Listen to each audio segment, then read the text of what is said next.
Halo, salam jumpa semua sahabat dan juga pemirsa podcast Labajo Insight. Semoga Anda semua dalam keadaan yang sehat ya, karena itu yang terpenting. Oke, dan kali ini di program Bincang Sehat kita akan mengunjungi dan berbicara bersama dengan dokter spesialis kejiwaan tentang fenomena yang ada dalam kehidupan kita sehari-hari. Namun sebelum itu jangan lupa untuk share dan juga like, apalagi subscribe ya segala konten video yang kami hadirkan untuk Anda, karena itu menjadi titik semangat bagi kami untuk terus menghadirkan ide-ide kreatif untuk Anda semua. Oke, kita langsung bergabung dalam keseruan obrolan kita ya dalam program Bincang Sehat. Selamat menyaksikan.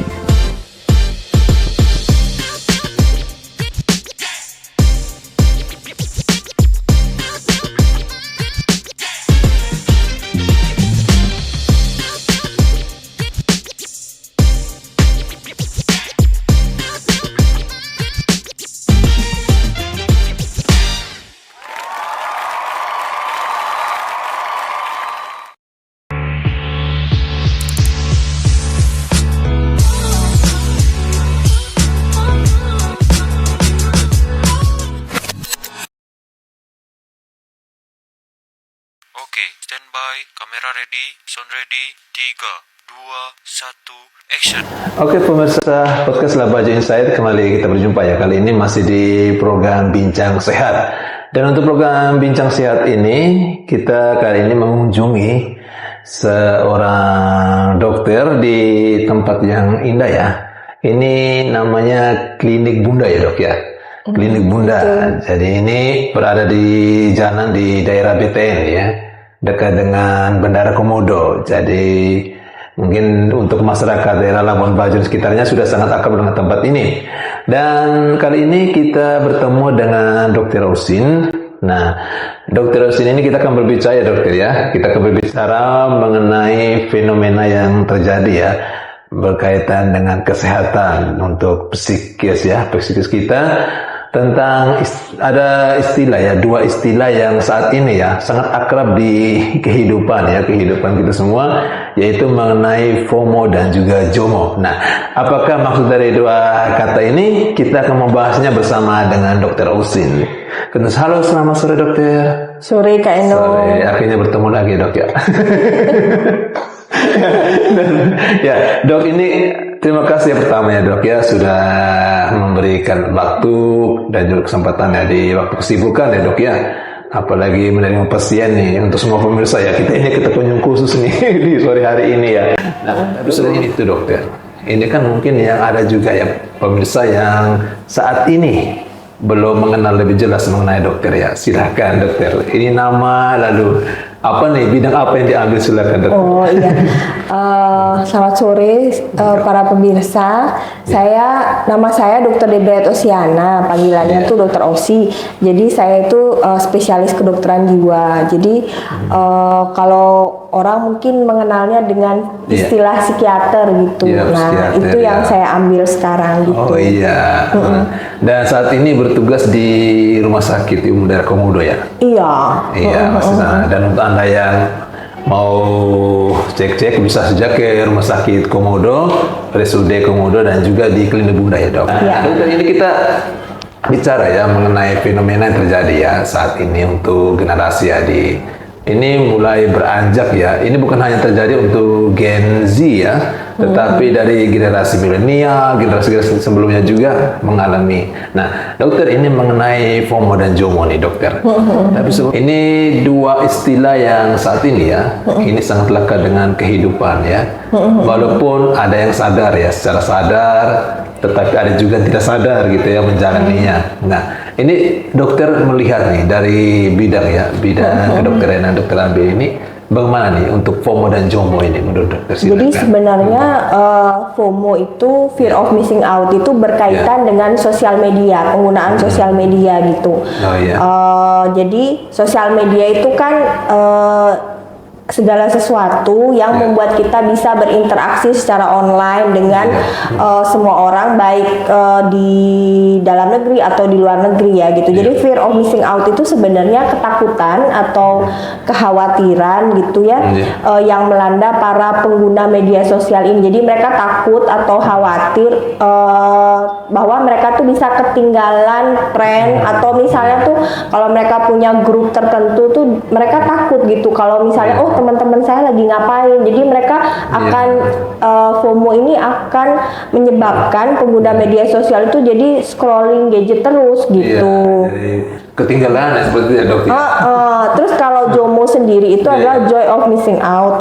Nah, joy of missing out ini akan terjadi ketika orang tuh mulai setelah FOMO terus mereka jadi tambah cemas ya gitu. Maksudnya mereka tuh jadi kok makin khawatir gitu, kalau nggak scrolling HP tuh kok kayaknya cemas, mereka lagi ngapain ya, apa aku ketinggalan nggak gitu. Jadi lama-lama karena mereka capek dengan kecemasan dan depresinya, jadi mereka beralih ke JOMO gitu. Jadi joy of missing out. Jadi mereka menikmati menjauh gitu, menjauh dari penggunaan media sosial gitu. Nah, dok, ini berarti berkaitan dengan fenomena ataupun tren ya dok ya, tren yang ada di kehidupan kita saat ini ya, apalagi media sosial. Nah dok, ini kita bicara nih, ini kan mungkin yang selama ini ya dok jalani dengan pasien konsultasi seperti itu kan dok. Nah, berkaitan dengan tren negatif dulu nih dok, ada dalam kehidupan berkeluarga, juga sekolah dan masyarakat ya dok ya. Nah, yang menarik dok, pernah ada salah satu topik yang dokter pernah angkat tentang perselingkuhan ya dok ya. Nah, ini kan masuk dalam sebuah tren ya kehidupan keluarga ya tidak disadari. Artinya mungkin akhirnya media sosial mempengaruhi. Ini bagaimana nih pendapat dokter itu sendiri mengenai kehidupan ini?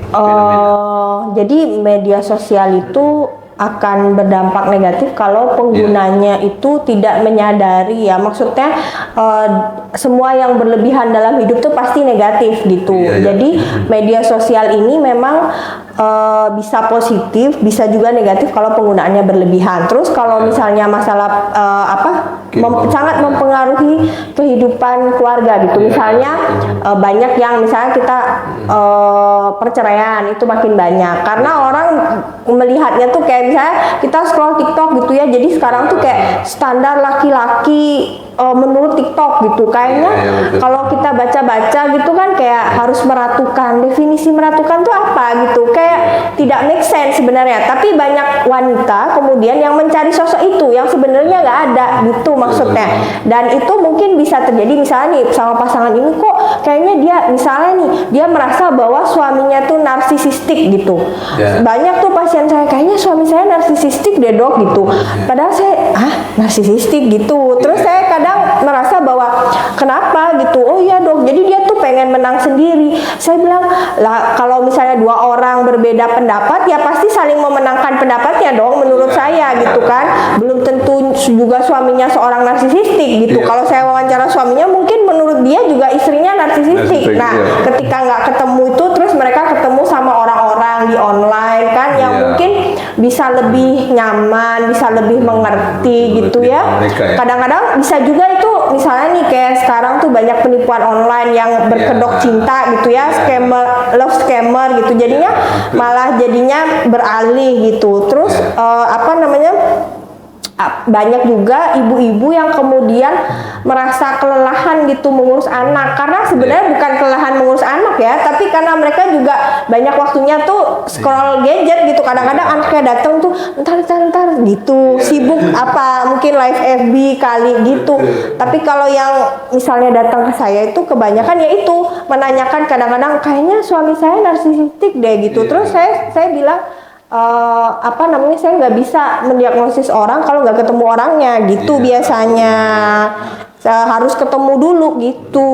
Dokter, selain itu juga mungkin ada kasus yang konsultasi nih ke dokter yang fenomena kan, karena kan saat ini ya seperti dokter katakan tadi kan bahwa ini gangguan kehidupan keluarga nih juga lumayan tinggi ya di saat-saat seperti ini.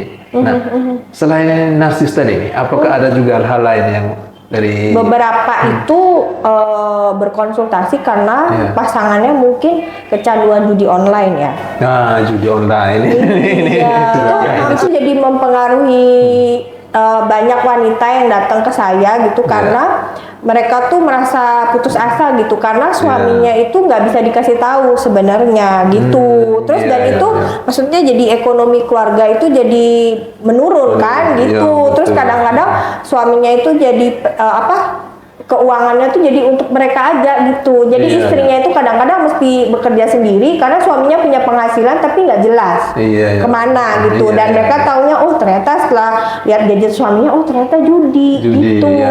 Nah, yang bikin suami judi nih kan dokter, mungkin di kalangan, mungkin ada ikut-ikutan teman atau mungkin ada yang terhipnotis dengan hadiah nih, yang dokter tahu. Yang saya tahu, Curhat saya nih. tuh pernah punya pasien yang judi online ya. Iya. Dia itu sebenarnya tuh pengen punya penghasilan lebih.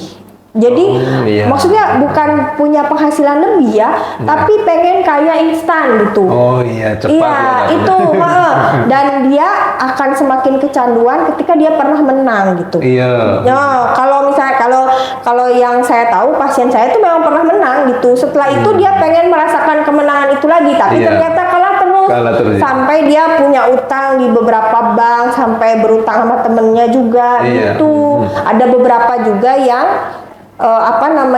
yang kasus tuh karena percobaan bunuh diri karena Oh, iya, betul.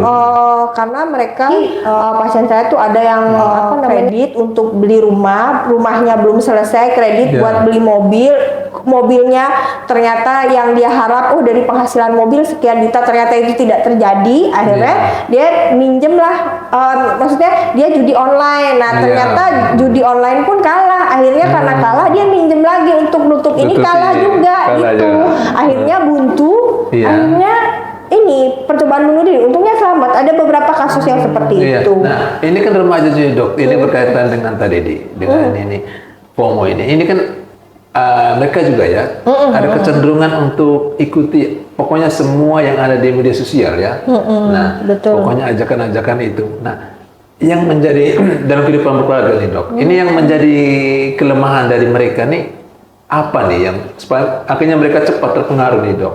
Apakah orang tua atau kan lingkungan sekolah gitu? Nah itu sebenarnya kalau misalnya remaja ya kita Iya, lihat iya. kalau misalnya remaja itu kan usianya tuh 13 sampai 21 ya. Jadi ke 13 sampai 21 itu peran orang tua tuh udah berkurang. Jadi yang Iya, lebih iya. banyak itu adalah teman-temannya. Iya. Cuman memang tetap maksudnya untuk membatasi anak kita dengan pergaulan yang mungkin buruk ya, Iya. itu memang orang tuanya tuh mesti komunikatif gitu. Kadang-kadang kan sebagian anak-anak yang misalnya nih datang ke Iya. saya gitu ya, orang tuanya itu mungkin sibuk gitu. Kayak misalnya atau kadang-kadang ada juga yang kayak misalnya menurut mereka itu dengan misalnya materi nih anak-anak tuh akan bahagia gitu. Iya. Misalnya saya udah belikan ini loh dok, saya udah belikan ini, padahal sebenarnya bukan itu yang mereka mau gitu Iya, sebenarnya. Jadi kadang-kadang tuh kayak mesti harus banyak waktu untuk diskusi, harus banyak waktu dengerin betul. ide-ide dan pendapatnya mereka gitu. Kadang-kadang tapi sebenarnya tuh memang peran orang tua yang penting ya. Maksudnya untuk generasi Z ini memang orang tua itu udah nggak bisa pakai gaya pola asuh yang dulu gitu ya. Jadi kadang-kadang orang tua tuh gini loh, kamu tuh harus ngikutin saya loh, Iya. sama Gen Z tuh nggak bisa gitu, karena Iya. kebanyakan mereka tuh bahkan lebih pintar daripada kita gitu. Iya. Gitu. Kadang-kadang kalau orang yang masih pola asuhnya dulu gitu ya, jadi pernah tuh pasien gini, tadi saya bertengkar loh, kenapa? Karena anak saya tuh nggak mau pakai celana panjang, maunya Iya. pakai celana pendek. Terus saya bilang, terus masalahnya apa gitu? Iya. Kalau anak sekarang tuh masalahnya apa? Celana pendek sama panjang tuh apa? Problemnya apa? Tapi kadang-kadang loh itu kan aturannya gitu, padahal Iya. sebenarnya aturan dari mana gitu. Jadi kadang-kadang anaknya ya udahlah, kadang-kadang tuh gini, ngapain juga saya ngomong dok, orang nggak nyambung juga gitu. Iya, Padahal sebenarnya kan anak sekarang itu Iya. maunya tuh ada dasarnya gitu. Kalau nyuruh Iya. celana pendek Ada sama celana alasannya panjang di tuh belakang. alasannya apa Itu gitu yang betul. maksudnya gitu. Dokter, ini kan termasuk generasi ya. Saatnya kan ada juga Gen Alpha ya, Gen Alpha untuk anak-anak ya. Nah, ini anak-anak ini kan yang umuran SD gitu ya. Ini kan juga pintar nih teknologi nih. Ya. Nah, ini sebagai orang tua nih, artinya kan kita juga tertantang ya posisinya. Nah, ini untuk mereka ini kan rentan nih juga. Apalagi kita bicara mengenai FOMO ya, mengenai FOMO-nya kan rentan juga untuk umur mereka. Ini masalah yang biasa dihadapi oleh mereka ini bagaimana dokter? Dan juga saran lah untuk orang tua nih, semua orang tua. Jadi saya tuh gini ya, sayang sama anak tuh bukan berarti nggak ada batasan. Harus ada batasan gitu. Misalnya nih kita tuh misalnya harus ditetepin gitu. Misalnya habis pulang sekolah misalnya makan, boleh deh main HP, tapi berapa jam gitu. Misalnya 1 jam atau 1,5 jam, habis itu terus istirahat ya, atau main di luar gitu. Terus habis itu misalnya nih mulai jam 6 kita belajar ya gitu. Iya, kan mereka kan juga merasa ketinggalan, tiba-tiba ada yang apa istilahnya mabar ya. Iya. Nah itu kadang-kadang tuh memang harus ada batasan, harus ada. Bukan berarti sayang sama anak tuh nggak ada batasan. Jadi kalau misalnya mau mabar pas jam belajar tuh nggak boleh. Iya. Cuman ngomongnya itu bukan dengan kekerasan ya. Maksudnya tuh ngomong, lo besok tuh sekolah gitu, harus belajar gitu. Jadi itu ritme itu harus terbiasa dan anak-anak sekarang tuh memang harus didampingi pas belajar gitu. Jadi pas 6 sampai 8 tuh orang tuanya juga nggak boleh main gadget gitu. Harus begitu. Nah, orang tua sekarang nih, Dok. Contohnya bagaimana, Dok? Kadang tuh yang saya lihat ya, sebenarnya tuh kalau dulu ya saya lihat penelitian itu, kalau misalnya anak 2 tahun tuh nggak boleh terpapar gadget. 2 tahun. Di bawah 2 tahun nggak boleh terpapar gadget. Tapi sekarang kan anak baru bayi aja udah dikasihin gadget. Dan itu membuat, ini belum ada penelitian ya, tapi itu membuat kasus keterlambatan bicara itu banyak. Oh iya. Iya, bahkan waktu saya pendidikan, bahkan sekarang gitu ya. Karena pada saat bayi itu udah dikasih gadget gitu. Kenapa? Karena nggak ada komunikasi 2 arahnya dia. Jadi kan cuma gadget aja yang ngomong sama dia, kan dia ngomong kan nggak nyambung gitu maksudnya gitu. Nah itu kenapa kemudian anak-anak sekarang tuh terlambat bicara tuh karena pemakaian gadget. Maksudnya tuh di bawah 2 tahun itu sebenarnya nggak boleh. Jadi memang harus interaksi terutama tuh antara ibu dan ayah gitu, maksudnya harus diajak ngomong dia gitu. Nah, kalau memang begitu, Dok, ini untuk selanjutnya ini yang terjadi ke anak itu ya, itu apa nih? Apakah mungkin ada tipikal dia kasar atau gimana? Mungkin pemakaian gadget yang berkepanjangan. Oh iya, itu kalau misalnya nih kadang-kadang tuh jadi terlambat bicara anaknya, terus lebih hiperaktif dia. Gerakannya tuh lebih, maksudnya tuh di ruangan itu lari sana lari sini, nggak bisa tenang gitu. Karena sinyal gadget itu mempengaruhi sinyal di otak juga gitu. Kemarin tuh saya dapat pasien, jadi dia tuh gangguan jiwa berat, terus habis itu saya kasih obat nih, terus saya bilang kok nggak merespon ya gitu, karena keluhannya dia adalah dia nggak mau keluar rumah gitu, nggak mau keluar rumah, terus maksudnya dia mengurung diri di kamar, terus saya kasih obat kok nggak nggak respon gitu. Terus saya tanya sama ibunya, saya bilang ini sebenarnya respon, cuman saya bilang pemakaian gadgetnya gimana, terus ibunya bilang aduh Dok, dia tuh dari pagi sampai sore itu main gadget, terus habis itu nanti makan istirahat sebentar, makan, habis itu mandi, habis itu main gadget lagi tuh sampai jam 1 jam 2 malam. Terus saya bilang kebiasaan ini dari kapan Bu? Saya bilang, dia bilang dari SMA. Terus itu tuh orang tuanya tahu tapi tidak dilarang. Gitu, padahal harusnya memang harus dilarang. Nah, ini sebenarnya kalau dia berturut-turut tidak diberikan gadget gitu ya selama 1 bulan, rasa itu akan hilang dengan sendirinya. Jadi di Amerika itu anak-anak yang kecanduan gadget itu salah satu cara terapinya adalah mereka masuk sebuah camp gitu. Jadi mereka itu nggak dikasih gadget selama 6 apa 9 minggu gitu. Oh, dibiarin kosong gitu. Iya, itu salah satu. Jadi diganti gitu. Jadi diganti dengan kegiatan offline. Kayak misalnya mungkin olahraga, terus misalnya diskusi kelompok yang gitu-gitu. Iya. Oh, dengan seperti itu. Nah, ini kan juga dokter, ini ada juga waktu bermain mereka kan dokter. Nah, ini kan kadang-kadang juga kita orang tua ya. Kita orang tua ketika sore mereka mau bermain bersama teman, daripada terganggu apa semua, dilarang nih. Memangnya seberapa penting dokter waktunya waktu anak-anak bermain bersama teman nih dokter?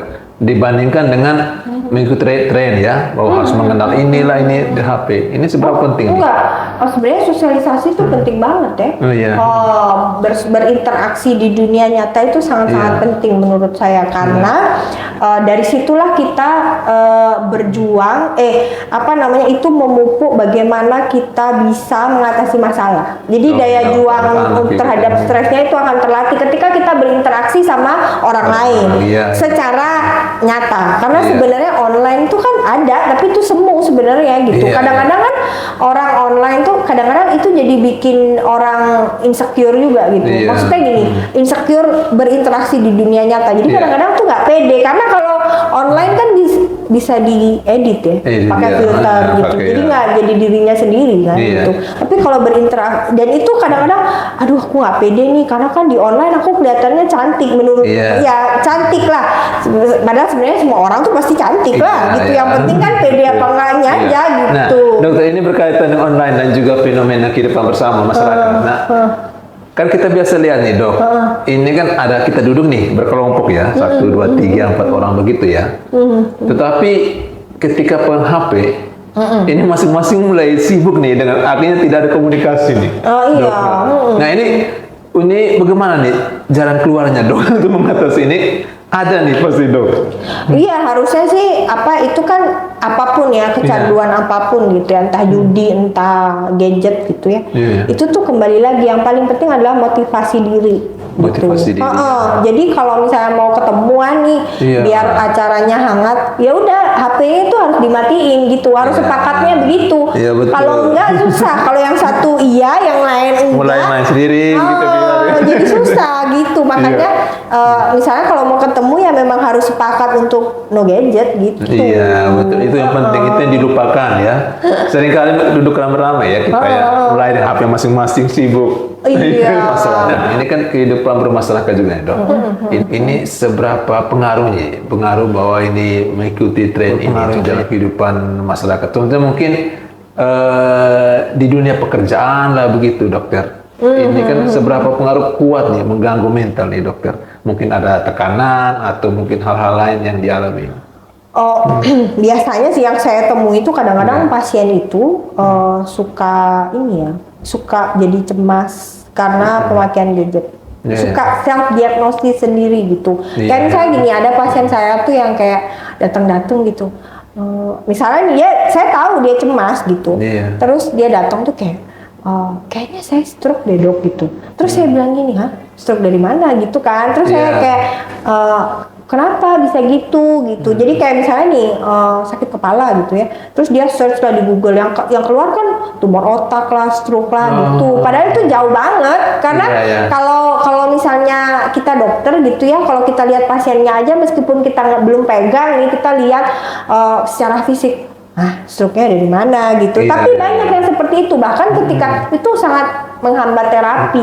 Kayak misalnya ada tuh pasien saya juga, misalnya saya udah kasih obat nih, tiba-tiba dia gini, dok kok saya jadi nggak fokus ya gitu. Terus saya bilang, secara teoritis malah enggak gitu. Tapi karena mereka mungkin lihatnya di TikTok, makanya sering saya tanya gini, tahu dari mana nggak fokus? Saya bilang gitu, pasti scroll TikTok ya. Iya, banyak kan yang gitu. Terus saya pasti edukasi gini, boleh. Maksudnya kamu tuh cemas orangnya, karena semakin kamu lihat media sosial gitu, kamu akan makin cemas. Boleh kok lihat media sosial itu, tapi lihat yang hiburan aja.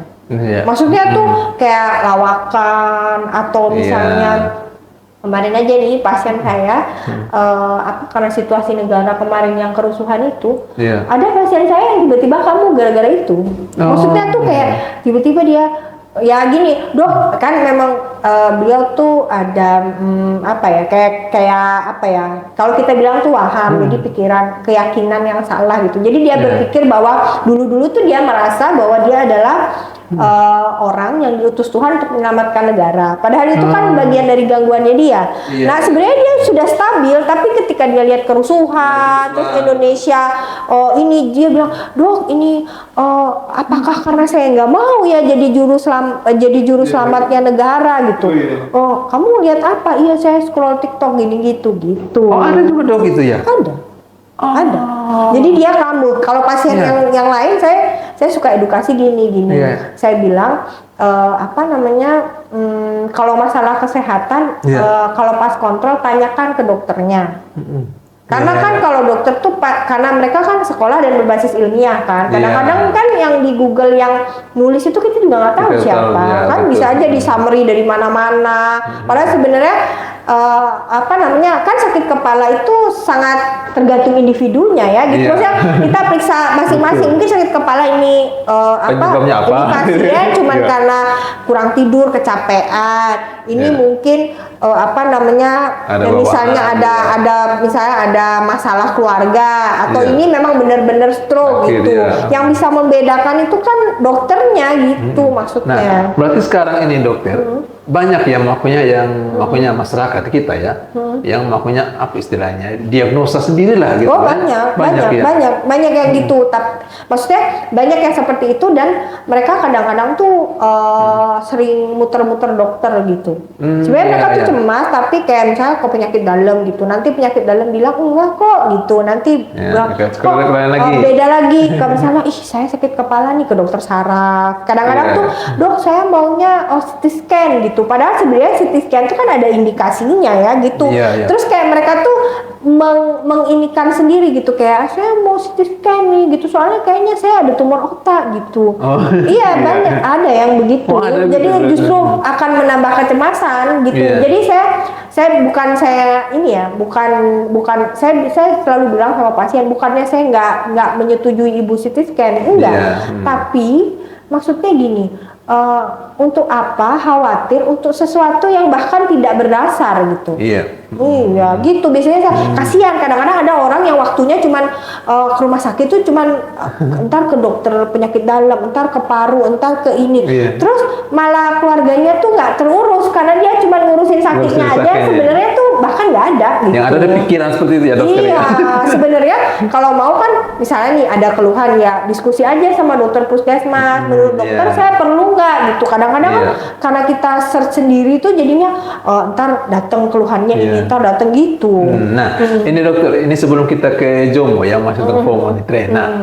Satu tren juga dokter dalam kehidupan bermasyarakat ini ketika orang mengalami masalah seperti itu dokter, mau ke dokter jiwa kan, atau ke dokter jiwa kan orang sering bilang, jangan kalau kita suruh ke dokter jiwa nanti orang bilang gila gitu kan. Nah dokter ini bagaimana nih dokter edukasi untuk semua? Sebenarnya tuh banyak pasien-pasien itu yang terlambat gitu datang ke dokter jiwa gitu. Bahkan misalnya nih udah kayak 10 tahun yang lalu sakit gitu ya. Tapi keluarganya itu nggak ke dokter jiwa. Biasanya mereka ke pengobat tradisional atau misalnya ya udahlah yang penting dia nggak ngamuk aja, nggak usah dibawa gitu. Padahal sebenarnya mereka itu sudah terganggu. Misalnya nih mereka tuh kuliah terus nggak selesai. Nah, terus di rumah cuma diem aja, nggak mau berinteraksi, nggak mau keluar rumah gitu. Banyak yang begitu. Tapi sekarang itu atau misalnya orang misalnya cemas, biasanya dia ke penyakit dalam dulu gitu. Terus nanti karena menurut mereka penyakit dalam itu lebih tidak memalukan daripada ke dokter jiwa gitu. Padahal sebenarnya kalau misalnya nih pasien cemas terus misalnya baru berapa hari, 5 hari, 6 hari gitu ya. Itu tuh perkembangan maksudnya bisa sembuh kalau misalnya kita temukan segeranya. Akan lebih susah kalau misalnya mereka udah bertahun-tahun tapi baru dibawa gitu. Kasihan. Maksudnya ada yang membaik dengan obat tapi tidak kembali ke fungsinya semula. Misalnya dulu dia tamatan apa gitu yang seharusnya dia bekerja sekarang, tapi karena sudah puluhan tahun sakit jadi padahal ada yang sarjana juga gitu. Baru dibawa ke saya tuh udah 10 tahun, 12 tahun gitu. Tapi sekarang ini banyak sih yang maksudnya udah mulai dateng gitu. Kayak misalnya yang generasi Z ini bahkan kayak datang gitu, kayak misalnya tanya, dok saya terganggu gak ya gitu. Jadi saya kadang oh ya nggak apa-apa gitu, paling kalau misalnya nggak terganggu, oh enggak nih nggak terganggu gitu, coba nanti ke dokter ini dulu gitu. Jadi kan selama ini kan ada bahasa ya, kalau kita sudah konsultasi dengan dokter jiwa, berarti ya 60% gila lah gitu. Iya, banyak ya, gitu. Kasihan kadang pasien. Makin takut ya dokter ya. Iya, padahal kadang pasien saya itu cerita gitu, kadang sedih gitu, dia bilang, dok kok saya dijauhi ya sama keluarga saya karena saya konsultasi sama dokter karena dipikirnya saya tuh gila gitu. Terus saya bilang loh bapak kan misalnya nih ada satu pasien saya tuh yang ayahnya meninggal, terus dia tuh kayak misalnya sebenarnya dia sedih gitu, tapi dia nggak tahu nih sedih, jadi dia tuh kayak terungkap ya gitu ya. Iya, dia tidak tahu bahwa itu sebuah kesedihan gitu. Jadi dia tuh kayak merasa bahwa ya udah waktunya, tapi dia sebenarnya sedih jauh di dalam gitu, kayak di alam bawah sadarnya tuh dia sedih dan dia tuh merasa bahwa kok jantung saya berdebar, apa saya sakit jantung gitu, terus kok lambung saya, kok saya sering sesak nafas, nggak bisa tidur gitu. Akhirnya dia check up tuh di luar bukan di sini, terus ternyata semuanya normal. EKG normal, laboratorium normal gitu. Ternyata akhirnya sama dokter yang di luar kota itu disarankan untuk ke psikiater. Nah terus setelah diberikan pengobatan dia membaik gitu. Cuman ketika saudara-saudaranya tahu bahwa dia ke psikiater, dia tuh merasa dijauhi gitu sama keluarganya gitu. Berarti sudah ada pandangan negatif begitu ya dok? Iya, itu namanya kita namakan stigma sih sebenarnya gitu. Nah dok, untuk kehidupan saat ini dok, ini apakah masih banyak yang berpandangan spiritual stigma ya seperti itu, ataukah sudah mulai berkurang nih? Masih banyak. Makanya kalau misalnya nih saya kayak saya setiap bulan tuh ada yang kayak, dok ini mau nggak?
Kasih edukasi di sini, kasih edukasi di situ, kasih ini, saya pasti mau gitu. Maksudnya karena saya pikir stigma untuk penderita gangguan jiwa itu memang sangat maksudnya orang tuh melabel mereka tuh negatif banget gitu. Padahal saya bilang semua orang itu berpotensi untuk mengalami gangguan jiwa. Tapi gangguan jiwa itu kan ada ringan, sedang, berat.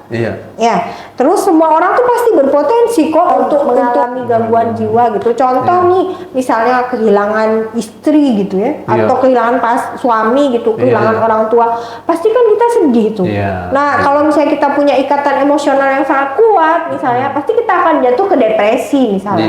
Pastilah itu kan wajar-wajar aja. Masa pasangan meninggal kita biasa aja, itu malah gangguan jiwa berat kayaknya.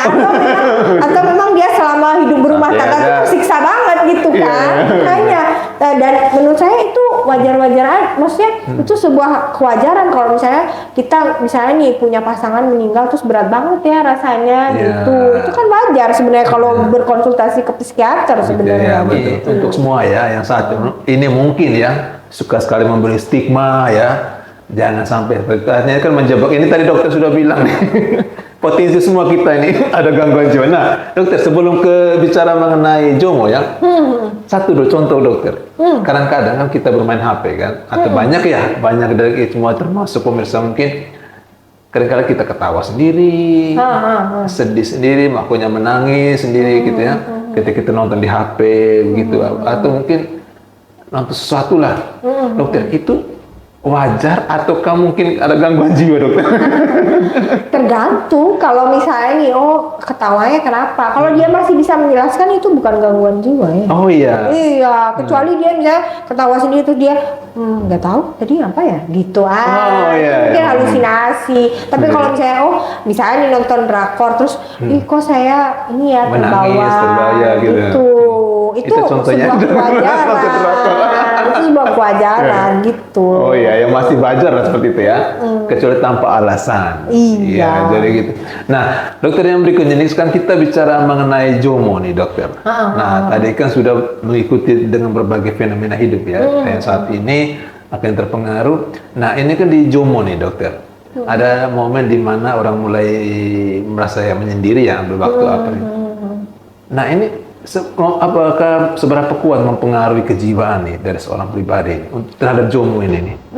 Kalau yang saya baca ya di jurnal kemarin itu sebenarnya saya baru tahu juga istilah JOMO itu ya. Terus saya baca di jurnal justru memang JOMO itu bukan menyendiri, tapi dia kayak menjauhi gadget dan lebih banyak berinteraksi secara nyata di lingkungan sosial.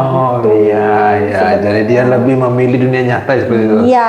Nah, dokter, untuk di kita nih dalam kehidupan memangnya JOMO ini banyak ataukah mungkin dikalahkan oleh FOMO nih seperti itu? Sebenarnya FOMO itu kan FOMO itu sebenarnya sangat riskan untuk jadi cemas dan depresi. Iya. Jadi kalau JOMO itu jauh lebih sehat sebenarnya dari FOMO itu. Sebenarnya. Jadi dia lebih kualitas diri lah seperti itu. Iya, jadi dia lebih banyak berinteraksi membatasi penggunaan gadgetnya dan lebih banyak berinteraksi di dunia nyata gitu. Iya.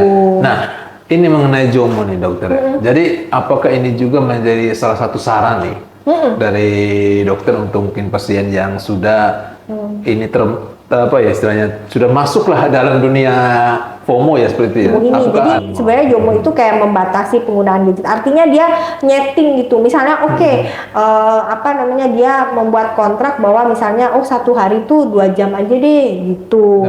Jadi dia nyeting misalnya nih pagi aku 1 jam, nanti sore aku 1 jam. Setelah misalnya time limitnya misalnya udah gitu maksudnya. Itu adalah sebenarnya pelarian dari FOMO itu. Jadi orang kok semakin cemas, kok capek jadinya ya. Ini kayak kok jadi makin cemas, lihat berita negara kok makin cemas, padahal yang rusuh di Jakarta mungkin, atau sebenarnya kalaupun kita kerja nggak ikut demo ya nggak apa-apa sebenarnya, tapi kayak, kok jadi ketakutan nih negara bertahan nggak ya gitu misalnya, mungkin orang tuh capek sama itu jadinya ke JOMO ini, jadi dia menjauhlah dari dunia yang media sosial gitu, dia masuk ke dunia nyata seperti itu. Nah, dokter, ini untuk generasi nih ya, ini saran untuk generasi saat ini ya. Adakah ada yang memilih FOMO dan juga ada yang JOMO nih? Nah, saran untuk kehidupan generasi dulu ya sebelum berkeluarga gitu ya. Apa yang mau dokter sampaikan nih mengenai dua hal ini ya? Kalau misalnya ya sama generasi muda ya gitu ya, semua yang ada di hidup kita yang berlebihan itu pasti tidak bagus. Namanya saya saran bahwa media sosial tuh penggunaannya memang harus dibatasi gitu. Maksudnya kepentingannya apa dulu gitu. Misalnya kalau untuk mau pengen tahu lebih banyak, misalnya dia pendidikannya dia kelas 1 SMP atau berapa gitu, misalnya ini ada soal nih atau apa, ini boleh, atau misalnya dia pengen berinteraksi misalnya sama temen di luar negeri gitu biar bisa meningkatkan bahasa Inggrisnya tuh bagus gitu. Tapi kalau misalnya nih mencari tahu hal-hal yang buruk gitu ya kayak pornografi atau judi gitu kan, itu nggak bagus gitu maksudnya. Nah, lebih banyak memang harus berinteraksi di dunia nyata karena sebenarnya itulah real life sebenarnya gitu maksudnya. Oleh Gen Z saat ini kan rentan nih, ini makanya harus bisa memilih antara dua ini ya, FOMO dan JOMO ini. Memang seberapa kuat bisa membantu mereka supaya keluarlah dari mereka punya rasa stres itu, seperti itu, Dok. Oh ya, saya selalu bilang sama pasien saya itu hidup itu adalah keseimbangan gitu maksudnya. Jadi boleh gitu ya, misalnya nggak ngikutin tren tuh nggak bagus juga. Nanti kan gaptek gitu kan. Kayak jadinya tapi gitu. Harus sesuai dengan kondisi ya. Jangan memaksakan. Misalnya kamu nggak punya, tapi demi gaya hidup kamu minjem lah, berpura-pura lah, itu kan nggak bagus gitu. Tapi sebenarnya untuk remaja itu peran orang tua tuh penting. Karena saya pernah punya pasien yang menurut orang tuanya dia tuh bermasalah gitu. Tapi ketika saya ngomong sama dia gitu, dia bilang, dan itu dibenarkan oleh orang tuanya, dia bilang, kamu apa sih yang membuat kamu seperti ini gitu. Terus dia bilang, ibu saya tuh nggak pernah punya waktu buat saya, dan itu dibenarkan. Jadi ibunya itu 1 minggu di, misalnya nih 1 minggu di sini, 1 minggunya tuh di luar kota karena mencari uang. Oh iya. Iya, kadang-kadang kan orang tua sekarang tuh gitu. Yang penting aku bisa bikin dia laptop, yang penting aku bisa, padahal sebenarnya bukan itu yang dia mau. Tetap harus ada quality time sama anak. Harus. Dari tempat curhat ya seperti ya. Iya. Ada yang bilang jadi sahabat gitu ya. Itu betul. Iya. Nah, dokter, dalam berikutnya untuk keluarga nih, dokter. Kehidupan berkeluarga ini kan rentan juga ya. Apalagi tadi dokter sudah jelaskan mengenai mengikuti training. Saran yang mau disampaikan nih, dokter. Buat keluarga nih, kehidupan jadi keluarga. Di keluarga itu mesti punya quality time ya. Maksudnya tuh sama pasangan, sama anak-anak gitu yang memang bener-bener kita ngobrol gitu, bukan yang ngobrol tapi pakai HP gitu. Terus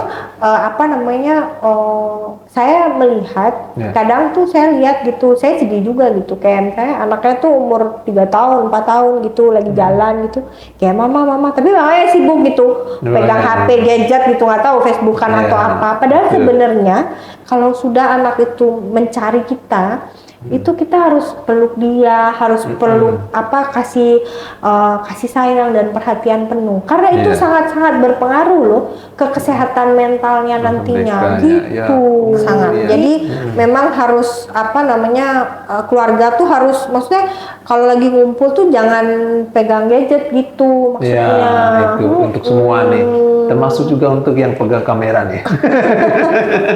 Nah, ini untuk kehidupan keluarga nih, Dok. Lalu berikutnya juga yang saat ini ya, ini berkaitan dengan kehidupan pekerjaan nih, Dok.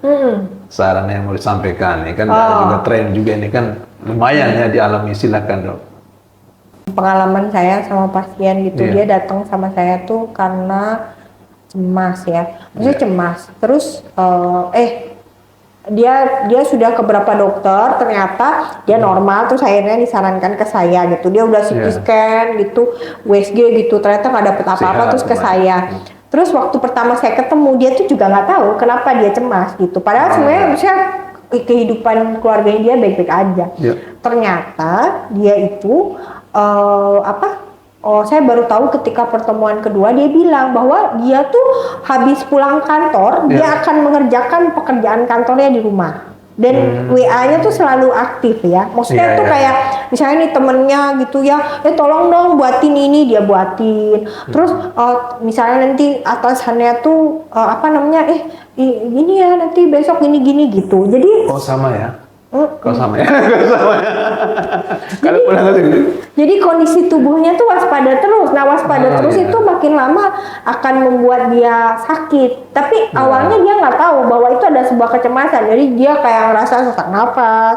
Terus tapi periksa ke dokter tuh nggak apa-apa. Terus dia sakit kepala, dia ke dokter saraf tuh nggak apa-apa. Ternyata dia baru bercerita. Akhirnya saya bilang gini, kamu hanya memikirkan pekerjaan ketika di tempat kerja. Oh iya. Nah, kalau misalnya nih jam 8 sampai jam 5, ya udah di situ aja. Kalau bisa tuh misalnya kamu nggak, misalnya bukan sesuatu pekerjaan yang emergensi ya. Jadi di luar itu ya jangan standby HP gitu. Iya. Nah, Dok, ini juga mewakili pribadi juga ya, Dok. Ini kan termasuk kategori kelompok yang orang apa istilahnya? Kalau istilah kerennya workaholic ya. Yang orang yang kerjanya yang tidak bisa diam dah. Tadi dokter sudah sempat dari rumah sampai di kantor kerja tetap begitu. Pokoknya, nah ini dok, ini seberapa pengaruh makanya untuk kejiwaan ya? Misalkan orang yang di kelompok ini nih, termasuk saya. Pokoknya harus ada aktivitas lah kerja gitu sampai di rumah gitu. Oh, itu bisa jadi nanti kemudian itu ada namanya job burnout. Jadi dia lelah fisik dan mental gitu karena stres yang berkepanjangan dan berlebihan. Gitu. Iya. Jadi untuk Anda semua ini kelompok workaholic ya, kalian istilahnya, tapi lumayan ya pengaruhnya juga dok ya. Iya. Untuk ini lalu apa ini harus dilakukan nih dok untuk kelompok kami ya dok. Jadi saya selalu bilang gitu ya, ya itu tadi kuncinya hidup itu adalah keseimbangan gitu. Jadi kita harus misalnya nih kalau misalnya Senin sampai Jumat tuh kerja gitu ya, Sabtu Minggu tuh benar-benar nggak kerja gitu. Jadi melakukan hal-hal yang menyenangkan diri kita. Iya. Gitu.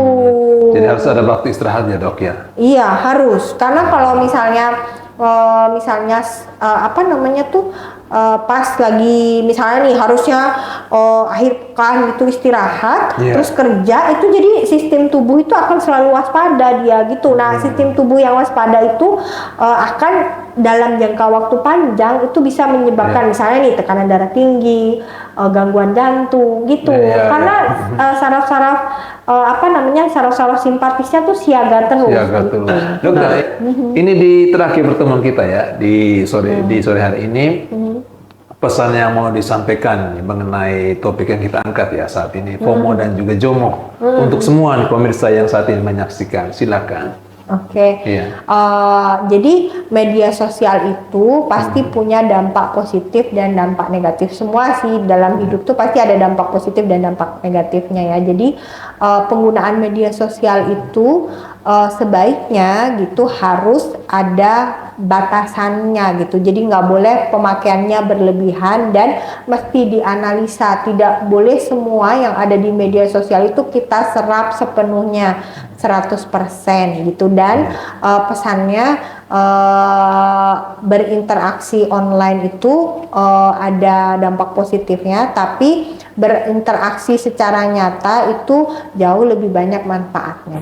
Iya, dan untuk Anda semua yang menyaksikan ini, pesan yang bukan saya menyampaikan, tapi langsung dari dokter ya, dari dokter sendiri yang menyampaikan. Dan tadi sudah banyak ya dok ya, bukan hanya mengenai FOMO dan juga JOMO, ini tadi mengenai kehidupan, banyak fenomena yang terjadi ya di kehidupan kita semua masyarakat ya, termasuk kebiasaan-kebiasaan yang tidak baik dan juga hal-hal yang harus dilakukan. Dan untuk Anda semua yang sudah menyaksikan, terima kasih ya di program Bincang Sehat di hari ini ataupun edisi kali ini. Saya bersama dengan ada Dr. Osin ya di sini. Dan untuk Anda semua, Dr. Osin ini bukan hanya sebagai dokter, ini sebutan dokter apa? Dokter jiwa ya? Iya, dokter jiwa atau psikiater. Oh iya, saya lupa nih. Mungkin satu pesan saya, maksudnya kalau misalnya ada teman atau keluarga yang sepertinya ini gangguan jiwa gitu ya. Sebaiknya memang segera dikonsultasikan ke psikiater, karena semakin cepat deteksi dini gangguan jiwa itu akan semakin bagus hasil akhirnya gitu. Kalau misalnya nih ada teman yang bilang, kayaknya aku perlu ke psikiater deh gitu, jangan dihalangi gitu maksudnya. Kadang-kadang kan ada yang gini, ngapain, berdoa aja dulu, atau aduh lemah banget sih gitu. Jadi itu sebenarnya menyurutkan semangat mereka gitu. Jangan sampai karena merasa orang di sekitarnya tidak memahami, jadi dia jadi depresi dan kemudian bunuh diri. Oh iya. Nah, kalau mau ketemu Dokter Osin nih, ketemu di mana? Silakan dokter. Saya di sini di Klinik Bunda, di Rumah Sakit Daerah Komodo dan Rumah Sakit Siloam. Iya. Jam-jam berapa nih kalau di Rumah Sakit Daerah Komodo? Berarti pagi ya sampai siang ya? Iya, dari jam 8 sampai jam 2. Kalau di Bunda Senin, Rabu, Jumat jam 4 sampai jam 6. Kalau di Siloam itu Selasa, Kamis jam 4 sampai jam 6 dan bisa pakai BPJS. Bisa pakai BPJS. Iya. Media sosialnya langsung saja ketik Dokter Osin udah pasti keluar ya semuanya. Dan untuk yang ada pesan sudah disampaikan, kalau memang ada keluarga yang sudah kalian lihat sudah ada gangguan, selekasnya untuk konsultasi sama Dr. Osin ya, supaya kita membantu ya lebih cepat lebih baik seperti dokter ya. Oke, dan untuk Anda semua terima kasih untuk gabungan Anda, dan juga semoga apa yang kami hadirkan di hari ini di edisi Bincang Sehat ini bisa menginspirasi Anda semua untuk terus hidup sehat sampai kapanpun. Karena sesudah Anda sakit Anda akan menyadari bahwa hidup sehat itu sangat penting untuk kehidupan Anda. Oke, terima kasih, saya Inosa pamit, dan juga ada Dr. Osin, teman ngobrol kita di edisi kali ini, dan tetap bersama kami di program-program berikutnya. Terima kasih untuk Anda semua yang sudah menyaksikan podcast Laba Jo Insight edisi ini. Terima kasih Anda telah menyaksikan Laba Jo Insight Podcast. Jangan lupa ya untuk kirim like-nya, lalu subscribe dan share dong ke semua orang. Dijamin semuanya sehat dan sukses selalu. Amin. Yaudah, bye-bye.